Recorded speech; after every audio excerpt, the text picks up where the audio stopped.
Thank you for joining us on ERi-TV English News Broadcast viewers, and do stay tuned for local and international news for Thursday, the 9th of January 2025 from our headquarters in Asmara.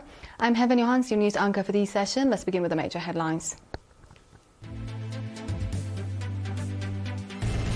Material support to Eritrea school.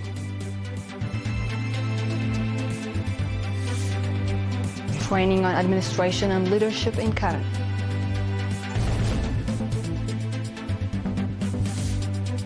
Iraq and Iran discuss economic cooperation that benefit both sides. And Venezuela announces the arrest of mercenaries suspected of terrorist acts.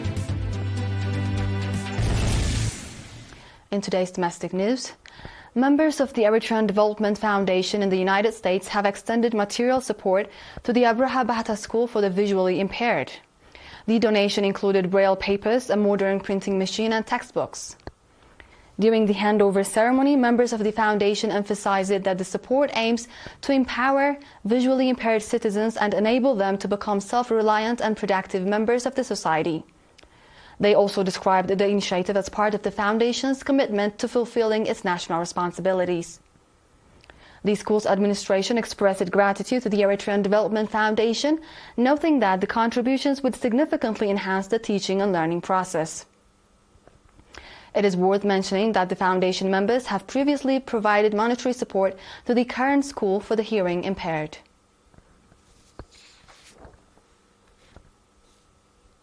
In another news, training on administration and leadership was provided to executive members of sports federations in the Ansaba region.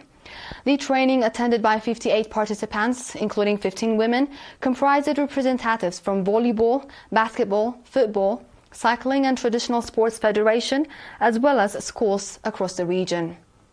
Members of the Promotion and Information Unit of the Defense Forces stationed in the region also participated in the event. The training aimed to enhance the skills of individuals involved in sports activities, thereby contributing to the development of sports in the region. Key topics covered included administration and leadership, effective utilization of resources, financial and material management, moral values, environmental management, communication, planning and monitoring. Mr. Johannes Sium, one of the trainers, emphasized the significance of the training and urged participants to apply their newly acquired knowledge to advance sports development in the region. Mr. ERi, head of culture and sports in the Ansaba region, highlighted that a similar training program focusing on material and financial management had been previously conducted. He expressed appreciation to the culture and sports branch of the Ansaba region and the current subzone for organizing the program.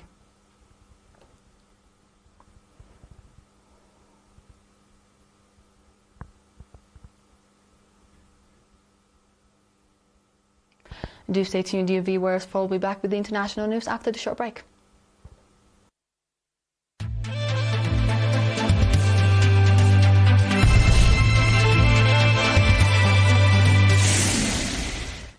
Welcome back.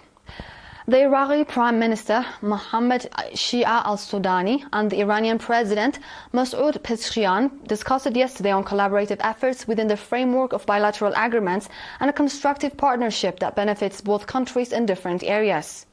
The meeting held in the Iranian capital addressed economic and trade cooperation between Iran and Iraq, among which include industrial cities, security, border control, energy and the construction of railways between Iraq and Iran. Moreover, the discussions also focused on the resumption of oil imports from Iran. Efforts to boost diplomatic and economic relations between Iran and Iraq have been ongoing, according to further reports.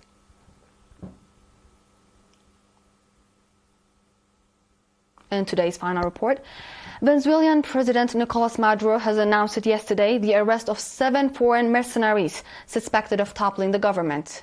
He said among the detained are Americans who were very high level that were planning terrorist acts ahead of the inauguration ceremony on Friday. Venezuelan security officials described the group to include 2 Americans, 2 Colombians and 3 mercenaries from Ukraine. The arrests are coming after media outlets highlighted U.S. President Joe Biden's meeting at the White House with Venezuelan opposition candidate Edmundo Gonzalez. The United States and its allies have failed to give recognition to Maduro's victory in the elections of June 2024. They continue to impose sanctions on President Nicolas Maduro, the leading political party, security, as well as on various economic areas, such as trade and oil.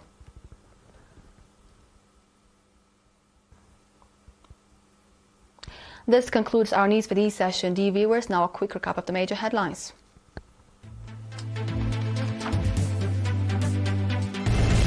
Material support to Abraha Bahta School.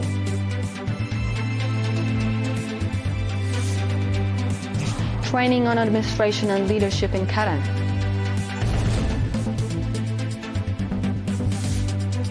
Iraq and Iran discuss economic cooperation that benefit both sides. And Venezuela announces the arrest of mercenaries suspected of terrorist acts. This was The World on Thursday with ERi-TV English News Broadcast, viewers, but thank you for joining.